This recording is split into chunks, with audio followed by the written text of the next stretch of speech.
No one could make the millionaire's baby sleep until the 7-year-old maid's daughter revealed the shocking truth, leaving everyone moved.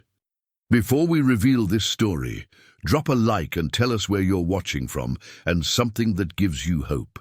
The screaming pierced through the marble halls of the Manhattan penthouse at 3:47 a.m., echoing off walls worth more than most people's homes. Alexander Hartwell, CEO of Hartwell Industries and one of America's wealthiest men, stood in his silk pajamas outside his son's nursery, his hands trembling as he gripped his phone. "Dr. Morrison, I don't care what time it is." Alexander's voice cracked with desperation. "Benjamin hasn't slept in 3 weeks. The crying, it's destroying us both." Through the mahogany door, 1-year-old Benjamin's wails continued their relentless assault on the silence. Alexander had tried everything money could buy, the finest pediatricians from Johns Hopkins, sleep specialists from Switzerland, even a team of child psychologists from Harvard Medical School. Nothing worked. "Sir, we've run every test imaginable." Dr. Morrison's tired voice came through the phone. "Benjamin is perfectly healthy. His blood work is normal. His reflexes are perfect. His development is on track. Some children just have difficulty with sleep patterns. Perhaps you should consider a different approach." Alexander ended the call and sank into the Italian leather chair beside the nursery door. His wife, Catherine, had left 6 months ago, unable to handle Benjamin's constant crying and Alexander's obsessive work schedule. "I can't live like this anymore, Alex," she had said. Her designer suitcase is already by the door. "Choose your empire or your family, but I won't watch you neglect our son while you build your monuments to success." He had chosen wrong. Now, at 38 years old, Alexander Hartwell commanded a business empire worth $12 billion, employed over 50,000 people worldwide, and could move markets with a single decision. But he couldn't comfort his own son. The irony wasn't lost on him. He could negotiate deals that changed entire industries, broker peace between warring corporations, and predict economic trends that baffled seasoned analysts. Yet he was completely powerless against a baby's tears. As Benjamin's cries grew more desperate, piercing through Alexander's exhausted soul, he noticed something that had been bothering him for weeks. In the corner of the nursery, his son wasn't lying down like normal babies. Benjamin stood gripping the crib rails with his tiny fists, swaying back and forth like a drunk man fighting to stay upright. His legs shook with exhaustion, his knuckles were white with effort, but still he stood. Every time Alexander tried to lay him down, Benjamin would immediately pull himself back up, screaming even louder. "What are you trying to tell me, little man?" Alexander whispered, entering the room for the 100th time that night. The moment Alexander approached, Benjamin's cries intensified to an almost unbearable pitch. It was as if his son was trying to communicate something urgent, something desperately important that Alexander couldn't understand despite all his intelligence and resources.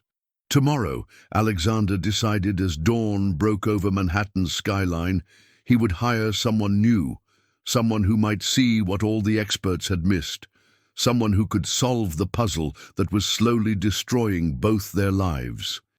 Maria Santos arrived at the Hartwell penthouse at exactly 6 a.m. on a bitter December morning, carrying a small vinyl purse and wearing her best cleaning uniform, a navy blue dress she had bought second-hand but kept immaculate.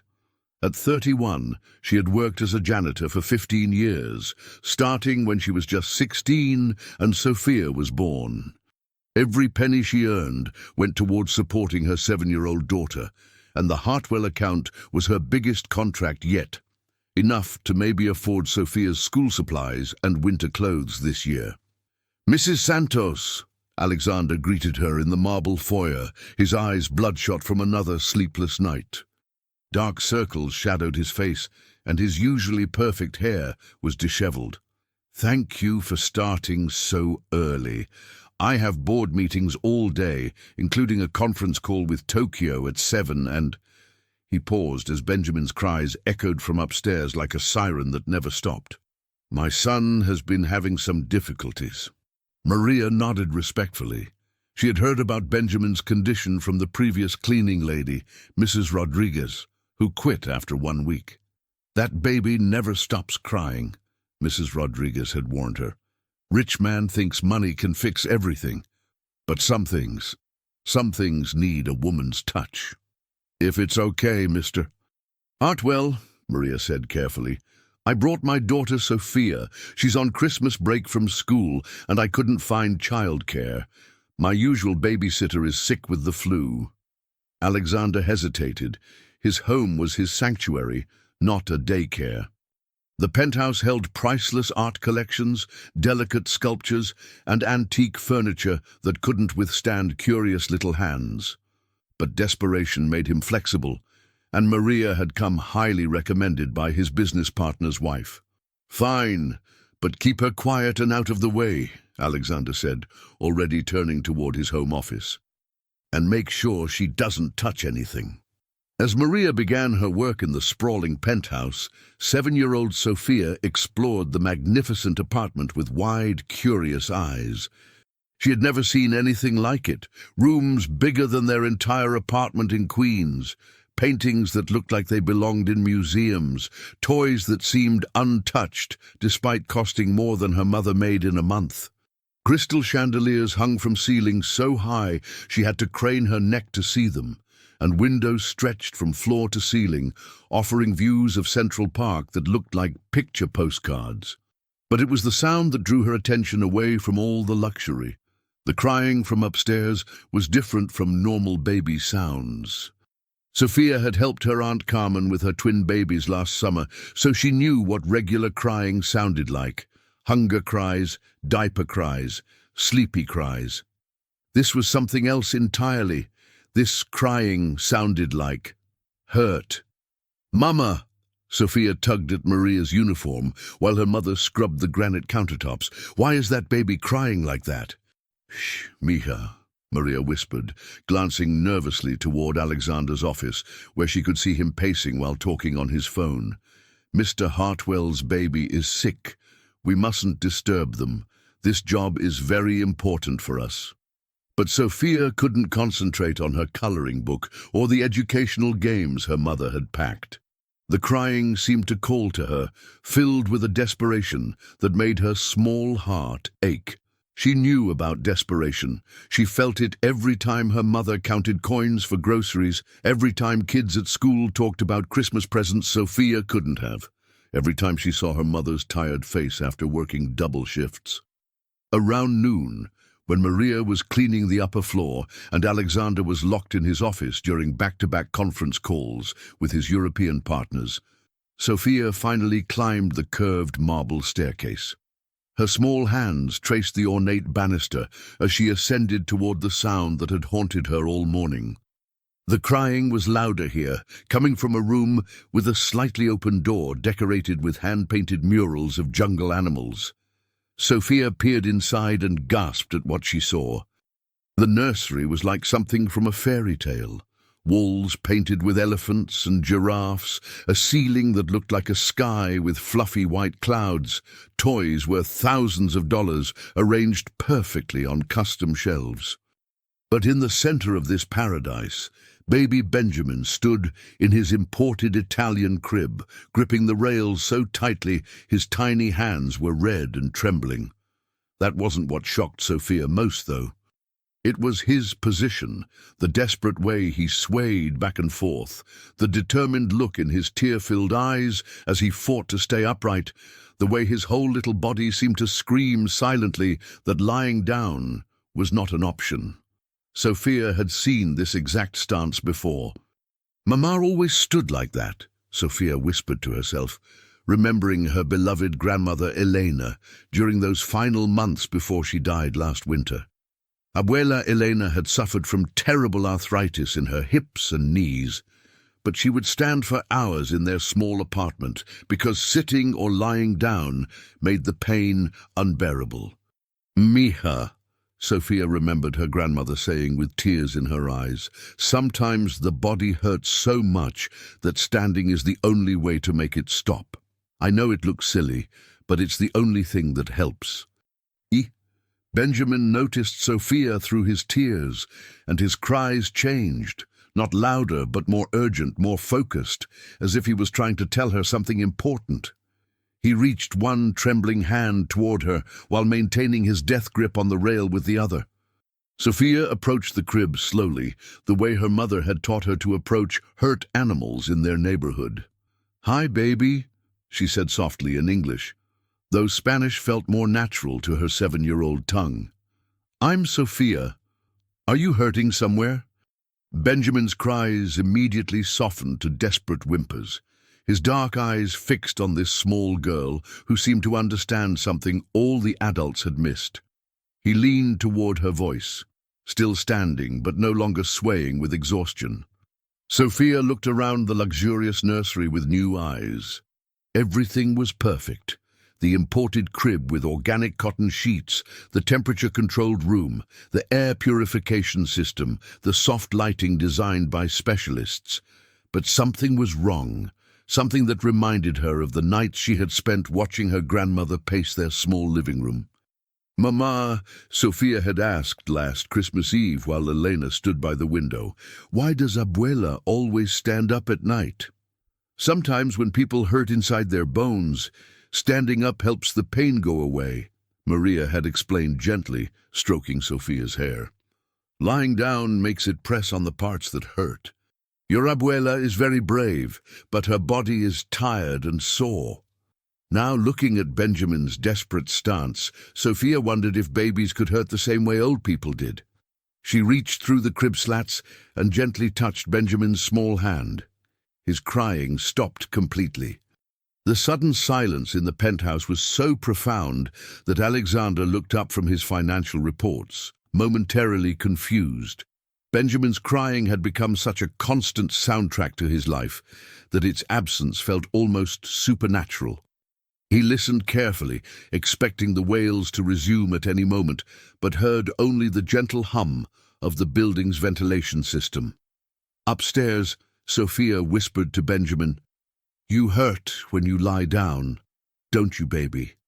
Benjamin's response was to lean his entire tiny body toward her touch, his exhausted muscles finally relaxing slightly while still maintaining his standing position. His breathing slowed, his fists unclenched just a little, and for the first time in months, his expression looked peaceful instead of desperate. "I think you have what my abuela had," Sophia continued in her soft, soothing voice. "She couldn't lie down either because it made her bones hurt. But I know some things that helped her feel better." Downstairs, Alexander finished his conference call with his Tokyo partners and realized that Benjamin had been quiet for over an hour, the longest stretch of peace in 3 months. This both relieved and worried him. Benjamin's silence often preceded his worst screaming episodes, as if he was gathering strength for another assault on everyone's sanity. Maria appeared in his home office doorway, wringing her hands nervously and looking genuinely frightened. "Mr. Hartwell, I'm so sorry. My daughter, she went upstairs to where the baby is. I can't find her anywhere down here." Alexander's blood ran cold. His penthouse was full of priceless artifacts, dangerous marble stairs with no railings, floor-to-ceiling windows, and a balcony with a 40-story drop to Park Avenue below. A curious 7-year-old could seriously hurt herself or damage irreplaceable items worth millions. "Find her. Now," Alexander commanded, his business voice taking over. They ran upstairs together, Alexander's bare feet slapping against the cold marble as they followed the sound of soft voices coming from Benjamin's nursery. Alexander burst through the door expecting to find chaos, broken toys, a screaming baby, maybe even an injured child. Instead, he found the most peaceful scene he had witnessed in months. Sophia sat cross-legged on the thick carpet beside Benjamin's crib, her small brown hand reaching through the wooden slats to hold his tiny finger. Benjamin stood quietly in his usual position, but he was no longer swaying with exhaustion or crying in desperation. Instead, he looked content, actually content. "What did you do?" Alexander asked, his voice barely above a whisper, afraid that speaking too loudly might break whatever spell this little girl had cast. Sophia looked up with serious brown eyes that seemed far older than her 7 years. "I think he hurts when he lies down, Mr. Hartwell. That's why he stands up all the time.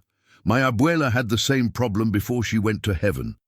Alexander stared at this child who had accomplished what teams of specialists couldn't. "That's impossible," he said automatically. Dr. Morrison ran every test imaginable: X-rays, blood work, neurological exams. Benjamin is perfectly healthy. Sophia stood up slowly, not intimidated by the billionaire's towering presence or his dismissive tone. In her world of struggling single mothers and overworked doctors, adults were often wrong about things that seemed obvious to children. "Maybe the doctors were looking for big people problems," Sophia said thoughtfully. "But Benjamin is still little. Maybe he has little people problems that look different." Alexander felt something shift inside his chest as he really looked at his son for the first time in months. Benjamin stood gripping the crib rails, but his desperate swaying had stopped. His breathing was calmer, his face less flushed with crying, his entire body language different in Sophia's presence. "Can I ask you something, Mr. Hartwell?" Sophia's voice was polite but determined, the way children sound when they're about to say something important. "When did Benjamin start crying like this?" Alexander's business mind automatically began organizing information, treating this like a case study. "About 3 months ago, right around September. He was actually a good sleeper before that, slept through the night starting at 4 months old. But around 9 months old, everything changed overnight." Sophia nodded, as if this confirmed something important she had been thinking about. "My abuela's bone pain got much worse when the weather got cold. She said the cold went right into her joints and made everything hurt more. Does Benjamin cry more at night when it's really cold outside?"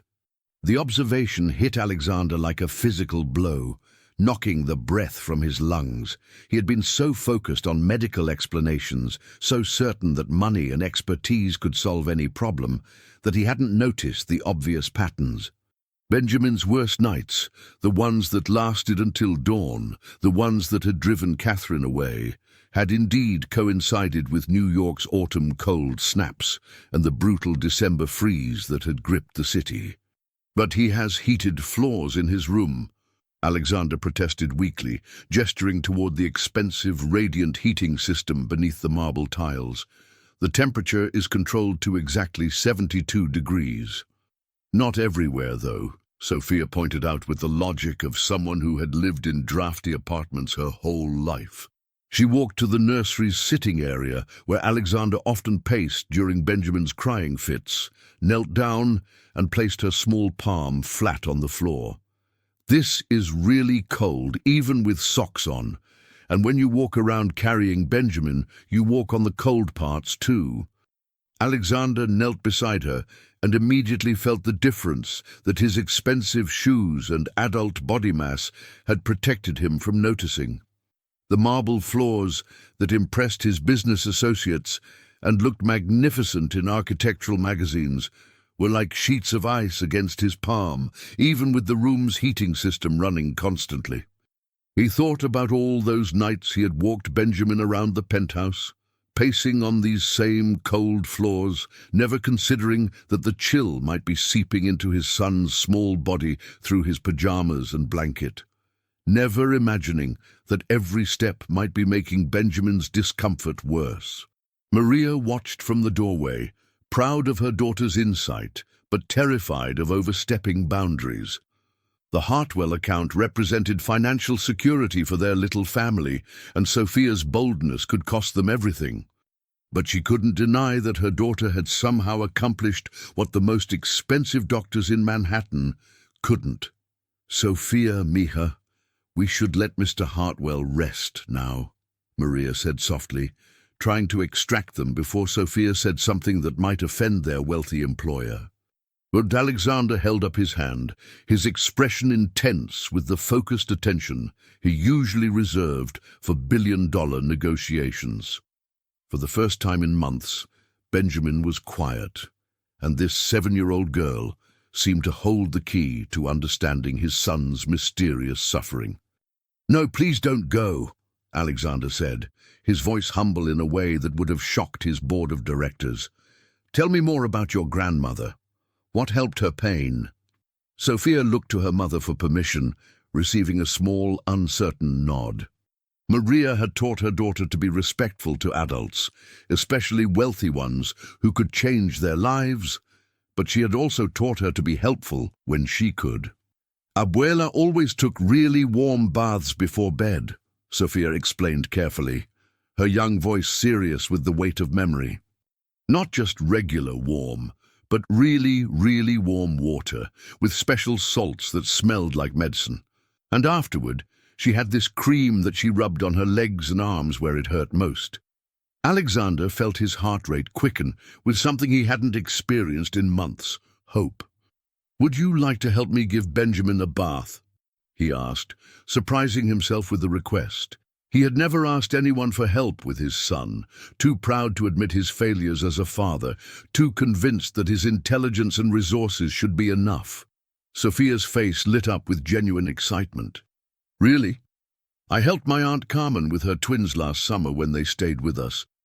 I know how to test the water temperature and everything, but we have to be extra gentle because Benjamin is littler than Carmen's babies." Alexander prepared Benjamin's bath, but instead of his usual quick, efficient routine designed to minimize crying time, he followed Sophia's suggestions. She showed him how to make the water warmer than usual, not hot enough to hurt, but warm enough to penetrate cold muscles and joints. "My aunt taught me to test it with your elbow, not your hand," Sophia explained, demonstrating the technique. "Hands lie about hot and cold, but elbows tell the truth. Not too hot for his little skin, but warm enough to chase away the hurting." When Alexander lowered Benjamin into the warm water, something miraculous happened. For the first time in 3 months, his son's entire body relaxed completely. Benjamin's tense muscles loosened like unwound springs. His tight fists opened into relaxed little starfish, and instead of his usual desperate cries, he made soft, contented sounds, actual baby cooing that Alexander had forgotten existed. "Look, Mr. Hartwell," Sophia whispered excitedly, careful not to break the spell with loud voices. "Look at his face. He's not scrunched up anymore. His eyes look happy instead of scared." Alexander felt tears sting his eyes as he watched his son experience comfort, perhaps for the first time since the crying began. Benjamin splashed gently in the warm water, his movements no longer driven by pain and desperation, but by simple baby curiosity and joy. His dark eyes tracked Sophia's movements, and when she smiled at him, Benjamin responded with something Alexander thought he would never see again: his son's first smile in 3 months. Sophia helped by talking softly to Benjamin in a mixture of English and Spanish, singing a lullaby her grandmother had taught her during those long nights when Elena couldn't sleep. "Estrelita, no llores más. Tu mami te quiere aunque sea de noche," she sang sweetly. "What does that mean?" Alexander asked, his voice thick with emotion. "It means, little star, don't cry anymore. Your mama loves you even when it's nighttime," Sophia translated. "My abuela sang it to me when I was scared, and I sang it to her when she hurt too much to sleep." After 20 minutes in the warm water, the longest Benjamin had been calm in months, Alexander lifted him out and wrapped him in towels that Sophia had suggested he warm in the dryer first. Benjamin's skin was pink and healthy-looking instead of pale with exhaustion, and his expression remained peaceful, even when lifted from his comforting bath. "Now what?" Alexander asked, genuinely seeking guidance from this 7-year-old expert who had accomplished more in 2 hours than months of medical consultations. Sophia thought carefully, remembering her grandmother's nighttime routine. My abuela always put on special cream after her warm bath. It smelled like mint and made her skin feel warmer. She said it helped the medicine get into her bones. Alexander realized he had baby lotion, but it was the expensive, fragrance-free kind recommended by pediatricians, nothing like what Sophia described. "I don't have any mint cream for babies." Sophia's face scrunched up with concentration as she tried to solve this problem. "My mama has some cream that helps when our feet hurt from walking so much. It's very gentle, made for kids too. Maybe it might work for baby Benjamin." Maria appeared hesitantly, with a small worn tube of mentholated rub, the kind working families use for muscle aches and growing pains. "This is very mild," she said apologetically, showing Alexander the ingredients list. "We use it when Sophia has growing pains in her legs from getting taller. It's safe for children." Alexander read every ingredient carefully, his protective father instincts warring with his desperate hope. Everything was safe for children, designed for external use only, made by a reputable company. With movements more gentle than he had ever used in his aggressive business career, he massaged a tiny amount onto Benjamin's legs and feet, following the techniques he had observed physical therapists use with adult patients. Benjamin's reaction was immediate and profound. His entire body seemed to melt with relief, his eyelids grew heavy, and for the first time in 3 months, he didn't fight being laid down in his crib. Within 10 minutes, Benjamin was asleep, actually asleep lying on his back like a normal baby, breathing peacefully with one small hand curled near his face. The penthouse, for the first time in months, was filled with the sound of blessed silence and the whispered prayers of 3 people who had just witnessed a miracle. But Alexander didn't yet know that Sophia's gift for seeing what adults missed would soon reveal truths about his family that went far deeper than a baby's sleep troubles. Some discoveries, he would learn, have the power to heal more than just physical pain. For 3 consecutive nights, Benjamin slept peacefully, and Alexander experienced something he had forgotten existed: rest. But on the 4th morning, as he watched Sophia help Maria dust the living room while humming Spanish lullabies, a troubling realization began to form in his mind.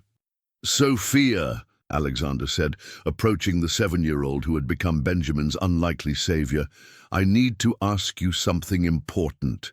How did you really know what was wrong with Benjamin?" Sophia paused in her dusting, her small hands gripping the cloth tightly. "I told you, Mr. Hartwell, my abuela had the same problem." "But it's more than that, isn't it?" Alexander pressed gently. "You diagnosed a condition that stumped pediatric specialists from Johns Hopkins. That's not normal for a 7-year-old, even a very smart one." Maria looked up nervously from polishing the coffee table, sensing the shift in Alexander's tone. She had hoped their miracle solution would simply be accepted without deeper questions. Sophia's eyes filled with tears. She tried to blink away. "Sometimes I just know things about people who hurt. It started after Abuela died." Alexander knelt down to Sophia's eye level, his voice becoming softer. "What kind of things do you know?" "Like Mrs. Peterson at school," Sophia whispered. "Everyone thought she was just mean, always yelling at kids for running. But I could see she hurt when she walked, so I asked my mama to help me make her a card, saying her feet probably hurt from standing all day. The next week, Mrs. Peterson got special shoes, and she stopped being mean." Alexander felt his chest tighten as he began to understand. "And Mr. James, who works at the grocery store near our apartment," Sophia continued. "He always seemed angry, but I noticed he held his back funny. Mama bought him some of the same cream we use, and now he smiles at us." Maria's eyes filled with proud tears as she watched her daughter explain her gift. "Sophia has always been sensitive to other people's pain," she said quietly. "Even as a tiny baby, she would cry when other children were hurt, like she could feel it herself. Alexander stood slowly, his mind racing with implications. Sophia, have you ever noticed anything else about Benjamin? Anything the doctors might have missed? Sophia hesitated, glancing at her mother for reassurance. Well, there is one thing, but you might think it's silly. Nothing you say could be silly to me now, Alexander assured her. You've already proven you see things that trained doctors miss. Sometimes when I hold Benjamin, I feel like he's looking for someone, Sophia said carefully. Not just any person, someone specific. Like he's waiting for someone to come back. Alexander's breath caught in his throat. Catherine had left when Benjamin was 6 months old, right before the crying began. Could his son somehow sense his mother's absence in ways that manifested as physical pain? What makes you think that? Alexander asked, his voice barely steady. The way he looks toward the door sometimes, even when he's happy, Sophia explained. And how he gets extra sad in the evening, like he remembers someone who used to be there at bedtime. My cousin did the same thing when his papa went away. That evening, after Maria and Sophia had gone home, Alexander sat in Benjamin's nursery watching his son sleep peacefully for the first time in months. But Sophia's words echoed in his mind, forcing him to confront a truth he had been avoiding. Benjamin's physical symptoms had begun shortly after Catherine left. While Alexander had thrown himself into work to avoid dealing with the emotional devastation of his failed marriage, his infant son had been processing the loss in the only way he knew how, through his body. Alexander pulled out his phone and stared at Catherine's contact information, his thumb hovering over the call button.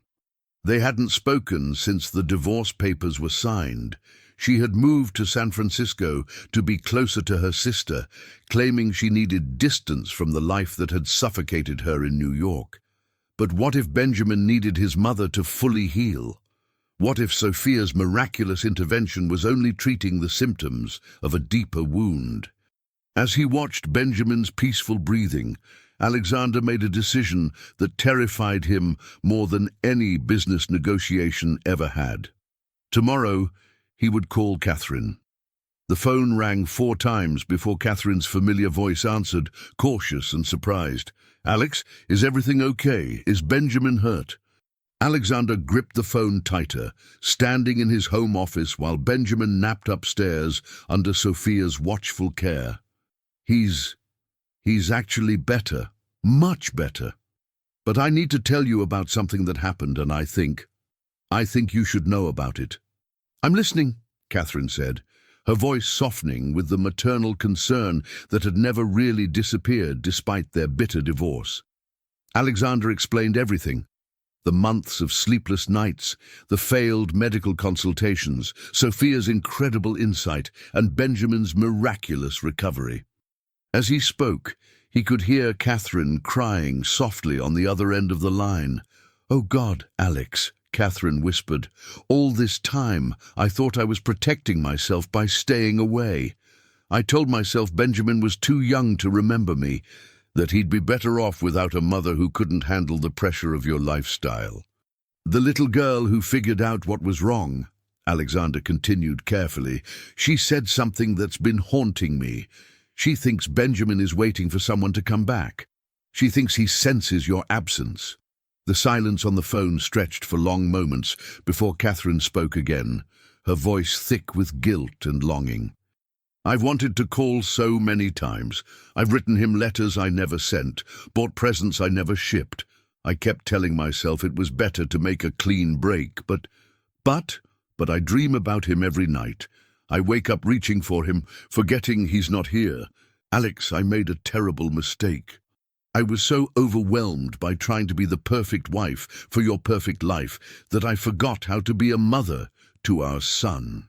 Alexander felt tears he had been holding back for months finally break free. "Catherine, I was the one who made the mistake. I chose business over family, deals over diapers, board meetings over bedtime stories. Benjamin needed both of us, and I drove you away with my obsession with success." Does he seem healthy now?" Catherine asked, her voice full of yearning. With Sophia's help, yes, but Catherine, I think he needs more than warm baths and special cream. I think he needs his mother. The words hung between them, heavy with possibility and fear. I don't know if I can handle your world again, Alex, Catherine said honestly. The pressure, the expectations, the social obligations. I felt like I was drowning in someone else's life. Then maybe it's time I changed my world, Alexander replied, surprising himself with the words. Maybe it's time I figured out how to be the father Benjamin deserves and the husband you needed me to be. Sophia appeared in the doorway of his office, her small face creased with concern.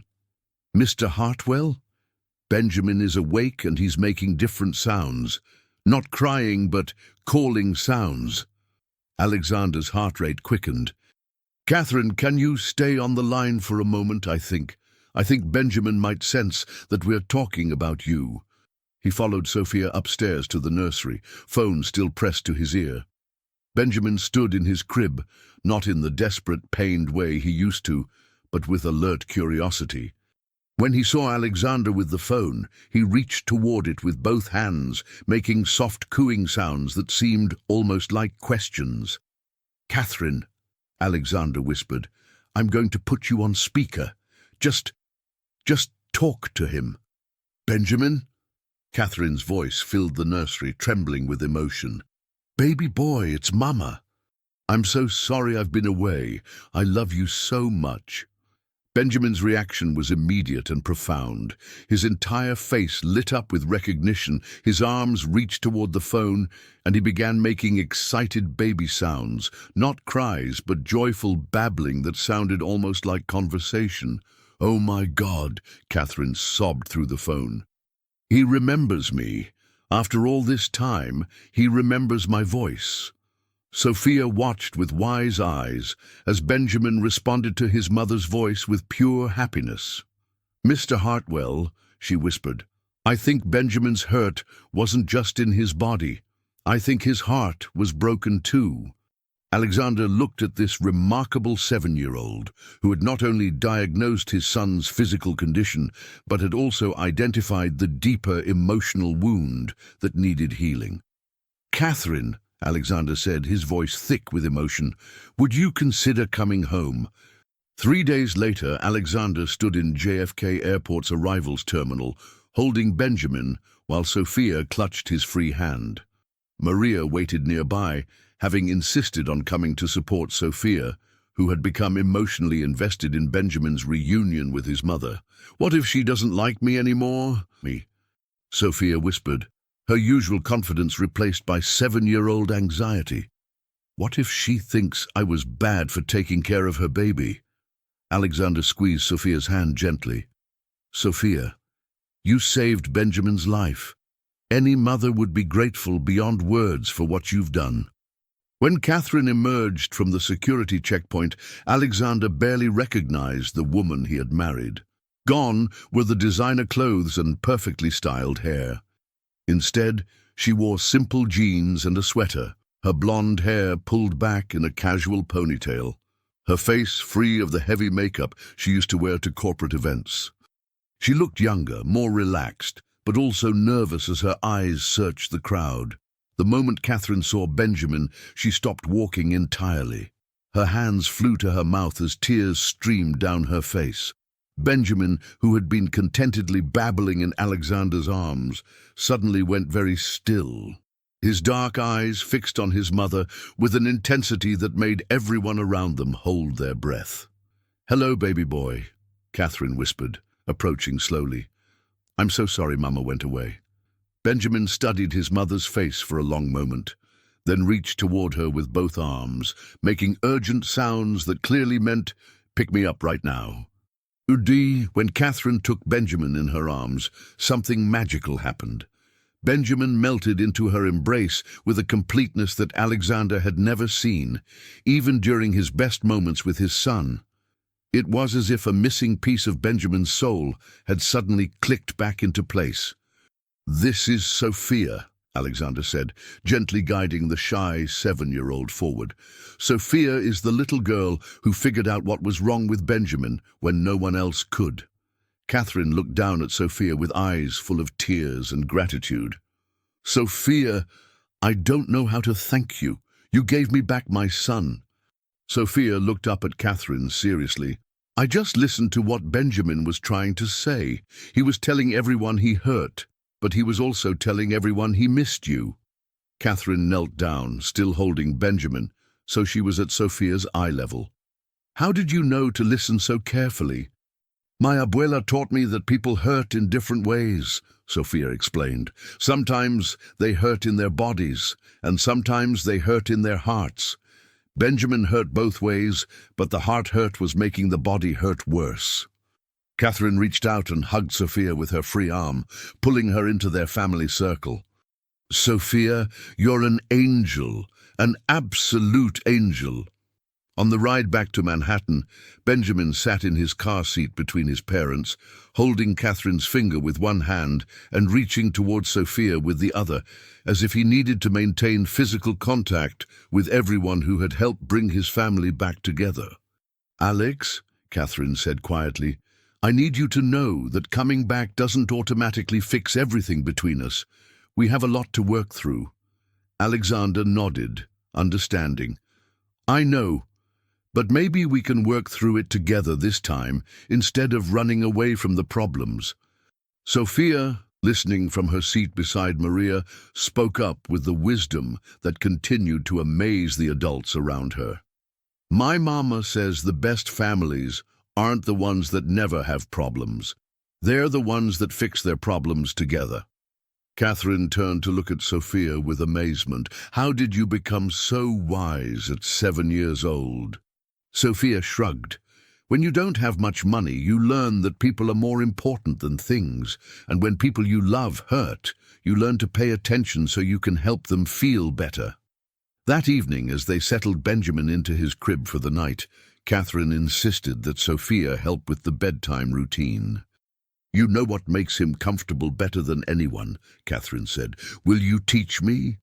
Sophia carefully showed Catherine how to test the bath water temperature, how to warm the towels, and how to apply the special cream to Benjamin's legs and feet. The most important part, Sophia explained seriously, is talking to him while you do it. He needs to know you're taking care of him on purpose, not just doing things to him.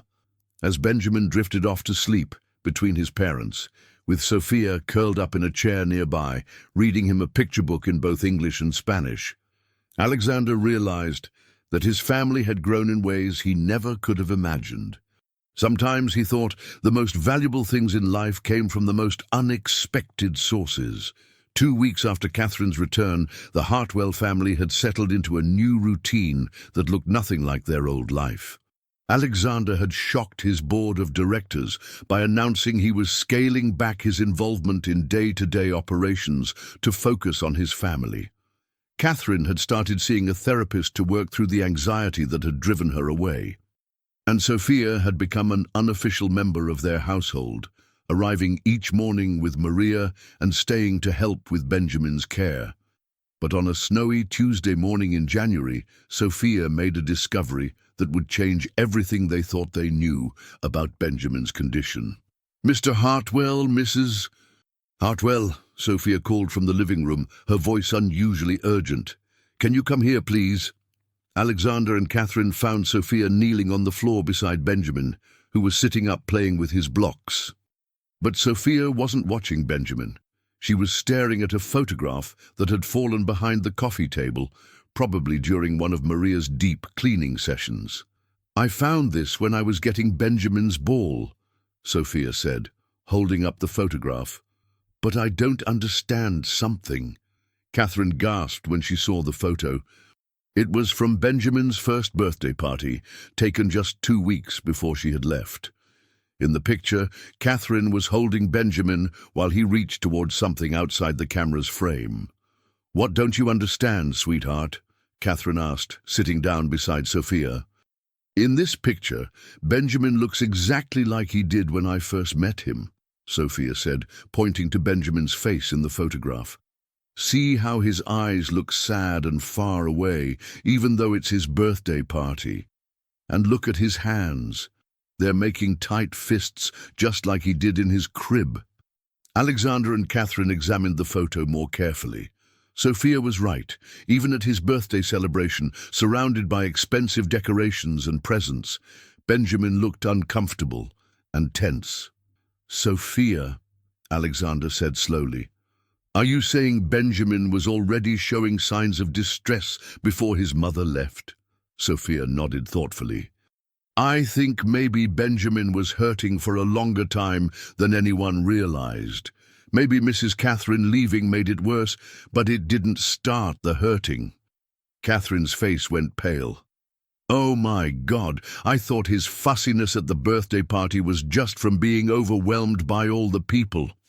But what if he was already in pain, and I didn't recognize it?" Sophia stood up and walked to the window where Benjamin's medical files sat on Alexander's desk. Dozens of reports from the expensive specialists he had consulted.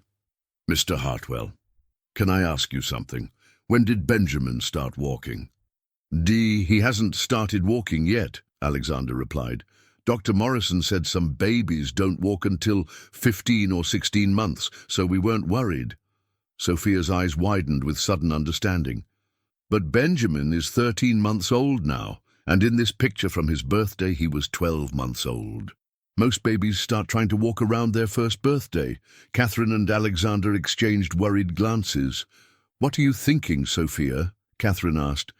"I'm thinking maybe Benjamin never learned to walk because his legs hurt too much to want to try," Sophia said quietly. "My cousin Miguel was the same way. Everyone thought he was just a late walker, but it turned out he had something wrong with his hip that made it hurt to put weight on his legs." Alexander felt his world shift as the implications of Sophia's observation sank in. "Are you suggesting that Benjamin's condition is more serious than we thought? That it's not just nighttime discomfort, but something that's been affecting his development?" Sophia nodded gravely. "I think Benjamin has been hiding how much he hurt because he's still a baby and didn't know how to tell anyone. The crying at night was just when it got so bad he couldn't hide it anymore." Catherine sank into a chair, overwhelmed by guilt. "I left him when he was sick. I thought he was just a difficult baby, but he was actually suffering, and I abandoned him." "No, Mrs. Catherine," Sophia said firmly, walking over to take Catherine's hand. "You didn't know. None of the grown-ups knew, because Benjamin couldn't tell you with words. But now we do know, and we can help him more." Alexander pulled out his phone with shaking hands. "I'm calling Dr. Morrison. If Benjamin has an underlying condition that's been missed, we need to find out exactly what we're dealing with." As he dialed, Sophia continued studying the photograph, her young mind working through details that had escaped everyone else's notice. "There's something else," she said quietly. "In this picture, look at how Benjamin is sitting. He's leaning to one side, like one part of his body feels different than the other." Alexander paused in his phone call, following Sophia's gaze to the photograph. She was absolutely right. Benjamin's posture in the picture suggested he was compensating for some kind of asymmetry or discomfort that no one had noticed at the time. "Dr. Morrison," Alexander said when the pediatrician answered, "I need to schedule an emergency appointment for Benjamin. We may have missed something important, and I think we need to do more comprehensive testing." As he made the appointment, Catherine watched Sophia gently help Benjamin play with his blocks, talking to him in her soothing mixture of English and Spanish. This 7-year-old girl had not only solved the mystery of Benjamin's sleep troubles, she had also uncovered a deeper medical issue that could have been missed for months or even years. "Sophia," Catherine said, "how do you always know what to look for?" Sophia considered the question seriously. "I think when you've been hurt, you learn to recognize hurt in other people. And when you love someone, you pay attention to little things that might mean they need help." Dr. Morrison's examination 3 days later confirmed Sophia's suspicions in ways that left Alexander and Catherine stunned. After comprehensive X-rays, physical therapy assessments, and consultations with pediatric orthopedic specialists, the diagnosis was clear. Benjamin had been born with a mild form of hip dysplasia that had gone undetected in his routine newborn screenings. Hip dysplasia in infants can be very subtle, Doctor. Morrison explained to the gathered family, Alexander, Catherine, Maria, and Sophia, who had insisted on being present since she was the one who had identified the problem. In Benjamin's case, it's not severe enough to cause obvious mobility issues, but it would certainly cause significant discomfort, especially when lying flat or when his body temperature drops. "Why didn't we catch this earlier?" Alexander asked, his voice tight with guilt and frustration. "Honestly, Mr. Hartwell, Benjamin's case is borderline. Many pediatricians might have missed it, especially since he was meeting most of his developmental milestones. The symptoms Sophia identified, the sleep disturbances, the preference for standing, the increased discomfort in cold weather, these are actually classic signs that we should have connected." Catherine held Benjamin closer, tears streaming down her face. "So when I left, I wasn't just abandoning a fussy baby. I was leaving a child who was actually in pain." Dr. Morrison's expression softened. "Mrs. Hartwell, hip dysplasia is not caused by anything parents do or don't do. It's a structural issue that develops in the womb. And the emotional stress of family disruption can certainly make physical discomfort worse. But you couldn't have known that at the time." Sophia, who had been quietly listening to the adult conversation, suddenly spoke up. "Dr. Morrison, can Benjamin's hip be fixed so it doesn't hurt anymore?" "That's an excellent question, Sophia, Doctor," Morrison replied, smiling at the 7-year-old who had accomplished what his years of medical training had missed. "With proper treatment, yes. Benjamin will need physical therapy, possibly a special brace for a few months, and we'll monitor his progress closely. But children his age respond very well to treatment." "Asus, what kind of physical therapy?" Alexander asked. "Gentle exercises to help his hip joint develop properly, warm water therapy, and massage techniques to reduce muscle tension. The good news is that Sophia's warm baths and the topical cream you've been using are actually perfect supportive treatments. You've been doing exactly the right things." Sophia beamed with pride, then grew serious again. "Will Benjamin be able to walk normally when he gets older?" "With proper treatment starting now, absolutely," Dr. Morrison assured her. "In fact, because you identified this so early, Benjamin's long-term prognosis is excellent. If this had gone undiagnosed for another year or two, the treatment would have been much more complicated." After the appointment, the family gathered in the penthouse living room to discuss Benjamin's treatment plan. Catherine had arranged to extend her stay in New York indefinitely, and Alexander had cleared his schedule to focus on Benjamin's care. "I want to do something for Sophia," Catherine announced. "She's given us back our son's health and our family. There has to be something we can do to thank her properly." Sophia looked up from where she was helping Benjamin practice his new physical therapy exercises, her young face thoughtful. "Actually, there is something, but it's not for me." "What is it, sweetheart?" Catherine asked. "My mama works really hard at lots of different jobs to take care of us," Sophia said carefully. "Sometimes she's so tired from cleaning offices all night that she falls asleep during my school programs. And sometimes we worry about having enough money for groceries, or if our landlord will raise the rent again." Alexander and Catherine exchanged glances, understanding immediately what Sophia was asking for. Not toys or clothes for herself, but security and stability for her mother. "Sophia," Alexander said gently, "would your mother be interested in a different kind of job? Something that would let her spend more time with you and not have to worry about money?" Sophia's eyes lit up with hope. "What kind of job?" "Well," Catherine said, "Benjamin is going to need special care for the next several months. Physical therapy, medical appointments, someone who understands his condition and can recognize if anything changes. And we've learned that the most important qualification for taking care of Benjamin isn't medical training. It's the ability to really see him and understand what he needs. "Are you asking my mama to be Benjamin's nanny?" Sophia asked, hardly daring to believe it. "We're asking your mother to be our family manager," Alexander corrected. "Someone who helps coordinate Benjamin's care, manages our household, and brings her daughter to work with her every day so that Benjamin can continue learning from the wisest 7-year-old in Manhattan." Sophia threw her arms around both Catherine and Alexander, tears of joy streaming down her face. "Mama, Mama, come here. You have to hear this." As Maria listened to the offer with tears in her eyes, Benjamin crawled over to Sophia and pulled himself up to standing, using her leg for support. The first time he had ever initiated standing without being in obvious distress. "Look," Sophia whispered in amazement. "Benjamin is starting to get better already. He's not afraid to stand up anymore because he knows we understand why he needed to."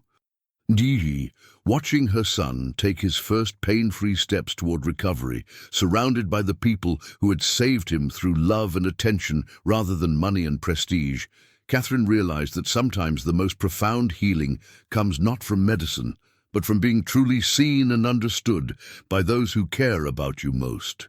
6 months later, Benjamin took his first independent steps across the marble floors of the penthouse, floors that had once been a source of pain but were now warmed by radiant heating, soft rugs, and most importantly, the love of a family that had learned to truly see each other. Alexander stood in his home office, not reviewing financial reports, but watching through the doorway as Catherine and Sophia guided Benjamin through his daily physical therapy exercises. The scene had become as much a part of his routine as checking the stock market, and infinitely more rewarding. "Mira, Benjamin," Sophia encouraged in her mixture of English and Spanish that had become the soundtrack of their household. "Walk to Mama Catherine. You can do it." Benjamin, now 18 months old and free from the chronic pain that had defined his first year, grinned and took 6 careful steps into Catherine's waiting arms. His hip dysplasia had responded beautifully to treatment, and Dr. Morrison had declared him ahead of schedule in his recovery. "Did you see that, Mr. Alex?" Sophia called out, using the name she had given Alexander that somehow felt more like family than Mr. Hartwell ever had. "Benjamin walked 6 steps. Yesterday it was only 4. Alexander smiled, closing his laptop entirely, a gesture that would have been unthinkable a year ago. "I saw it, Sophia. He's getting stronger every day, just like you said he would." Maria appeared from the kitchen, where she had been preparing Benjamin's lunch according to the nutritional plan designed to support bone and joint health. The past 6 months had transformed her from a nervous cleaning lady into a confident family manager who coordinated medical appointments, managed household staff, and had become Catherine's closest friend and confidant. "Mrs. Catherine," Maria said, "Dr. Morrison's office called to confirm Benjamin's checkup tomorrow. They want to discuss whether he can transition to just monthly visits instead of weekly ones." Catherine beamed with joy. Monthly visits would mean he's truly on track for normal development, wouldn't it? "It would mean," Sophia said with the authority of someone who had studied every aspect of Benjamin's condition, "that Benjamin is becoming a regular little boy who just happened to need some extra help for a while." Alexander joined his family in the living room, sitting on the soft carpet, where Benjamin was practicing his walking with Sophia's patient encouragement. "You know," he said, "I've been thinking about something." "What's that, Papa Alex?" Sophia asked, using the name that had evolved naturally over the months. "I've been wondering what I would have missed if you and your mama hadn't come into our lives," Alexander said thoughtfully. "Not just Benjamin's diagnosis, but everything. Learning to really see my son, understanding that love means paying attention, discovering that the most important things can't be bought. Catherine reached over to squeeze Alexander's hand. We all learned things we didn't expect. I learned that running away from problems doesn't solve them, and that family means showing up even when it's hard. And I learned, Sophia added seriously, that sometimes helping other people helps your own family too. Mama doesn't have to work 3 jobs anymore, and we have our own rooms now, and I get to help take care of Benjamin every day. Benjamin, as if understanding that the conversation was about him, clapped his hands and took 3 more steps toward Alexander, babbling happily in the mixed English-Spanish that had become his first language. "You know what the most amazing part is?" Catherine said, lifting Benjamin into her lap. "6 months ago, we thought Benjamin's crying was the problem we needed to solve, but it turned out the crying was just his way of calling for help. Not just medical help, but for all of us to become the family he needed." Alexander looked around at his transformed life. His son healthy and happy, his marriage rebuilt on stronger foundations, his home filled with the sounds of laughter and conversation in 2 languages, and his heart full of gratitude for a 7-year-old girl who had taught him how to truly listen. "Sophia," Alexander said, "you saved more than Benjamin's health. You saved our whole family." Sophia considered this with her characteristic seriousness, then smiled the wise smile that had become so familiar to all of them. "I think Benjamin saved us too, Mr. Alex. He taught us that when someone needs help, the most important thing isn't having the right answers. It's caring enough to keep looking until you find them." As evening approached and Benjamin settled into Catherine's arms for his bedtime routine, now a peaceful ritual instead of a nightly battle, Alexander realized that his son had indeed taught them the most valuable lesson of all, that love isn't about providing perfect solutions, but about showing up with open hearts and the determination to understand what those we love truly need. The penthouse, once a symbol of Alexander's professional success, had become something far more precious. A home where pain was met with compassion, where differences were celebrated, and where a billionaire's greatest treasure wasn't his wealth, but the wisdom of a 7-year-old girl who had taught them all how to truly see each other. Benjamin drifted off to sleep that night surrounded by his family, pain-free and loved, dreaming the peaceful dreams of a child who knows he is understood and cherished exactly as he is. And in the apartment in Queens, where Sophia and Maria now lived rent-free, courtesy of their extended family, Sophia fell asleep knowing that tomorrow would bring another day of helping Benjamin grow stronger, surrounded by people who had learned that the most profound healing comes not from medicine alone, but from the transformative power of unconditional love and attention. The little boy, who had once cried through the night, now slept peacefully, and the family who had once been broken was whole again, all because a 7-year-old girl knew how to listen with her heart.